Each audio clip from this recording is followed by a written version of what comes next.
Bura ma Senet duogo dhi nyime kod yudo duoko kuom penjo machwer ka koth ne ogai mar obila Douglas Kanja, jatend migawo mar arita Kipchumba Murkomen, jatend ofwamb kich Amin Mohamed kod jalup jatend duol manono tije bad migawo mar obila IPOA Anne Wanjiku.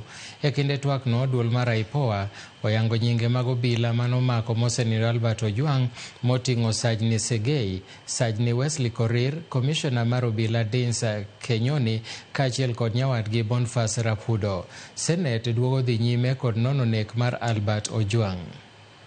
Official, I will cooperate. I will put every effort within my ministry to ensure that justice is served to this family.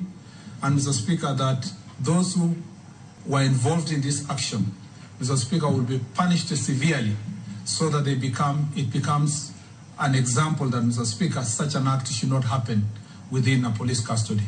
Mr. Speaker, I know this is not an isolated issue. The issue of police brutality has been part of our national discourse for far too long. Mr. Speaker, yesterday there was no mechanism for holding police officers accountable.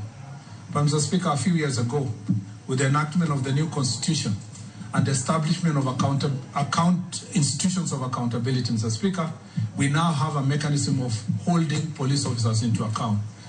Following the examination of the body, they unanimously concluded that the cause of death was blunt force trauma, as evidenced by the following findings. Number one, head injuries, including internal bleeding into the head, features of the neck pressure, suggestive of compression or strangulation, multiple superficial injuries on the upper lips, lower lips, and trunk.